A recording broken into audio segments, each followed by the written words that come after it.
কংগ্রেসের সঙ্গে জোট ভাঙলে ফল খারাপ হয়, এই তত্ত্ব ঠিক নয়। কলকাতা পুরসভার নির্বাচনে তা প্রমাণিত হয়েছে। বাম বিরোধী ভোটারদের আশ্বস্ত করে এ দাবি করলেন মমতা বন্দ্যোপাধ্যায়। ক্ষমতায় আসার পর প্রথম জোট ছাড়া নির্বাচনের ময়দানে তৃণমূল। বাম বিরোধী ভোট ভাগাভাগি হলে কি হাওড়ায় লাভবান হবে সিপিএম? কংগ্রেসের সঙ্গে জোট বিচ্ছিন্ন হওয়ার খেসারতকে গুনতে হবে তৃণমূলকে? এই প্রশ্নে এখন তোলপাড় রাজনৈতিক মহল, ধন্দে ভোটাররাও। এই প্রেক্ষাপটেই বাম বিরোধী ভোট ভাগাভাগি রুখতে আসরে নামলেন খোদ মমতা বন্দ্যোপাধ্যায়। মঙ্গলবার রানীহাটে হাওড়া উপনির্বাচনের প্রচারে গিয়ে তাঁর দাবি, জোট ভাঙলে ক্ষতি হয়, এই ধারণা ভুল। কলকাতা পুরসভার নির্বাচনেই তা প্রমাণিত হয়েছে। কংগ্রেস তখন আমাদের সাথে ছিল, ইউপি অ্যালায়েন্সে ছিলাম আমরা, বললাম না আলাদা আলাদা কন্টেস্ট করবো, কেবার করেছে তৃণমূল কংগ্রেস আলাদা কন্টেস্ট করে একা আমরা 141টার মধ্যে 100টা সিট পেলাম এবং প্রায় 70-72টা 82টা মিউনিসিপ্যালিটি ইলেকশন হয়েছিল। কংগ্রেস, সিপিএম, বিজেপি সব আলাদা আলাদা করে কন্টেস্ট করেছে, আমরা একা করেছি। আজ আমাদের আছে 65টা।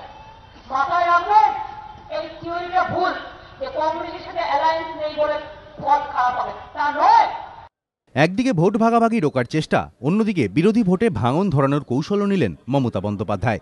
কংগ্রেস, সিপিএম, বিজেপির সঙ্গে নির্দলদের একযোগে আক্রমণ করলেন তিনি। তাঁর অভিযোগ, টিএমসিকে হারাতে সবাই একজোট হয়েছে।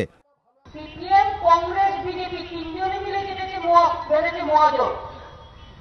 আর চালাকিটা দেখুন, বিজেপি বলছে আমি তো ক্যান্ডিডেট দিইনি, ঠাকুর ঘরে কলা খাওনি, দুটো ইন্ডিপেন্ডেন্ট ক্যান্ডিডেট দিয়েছ।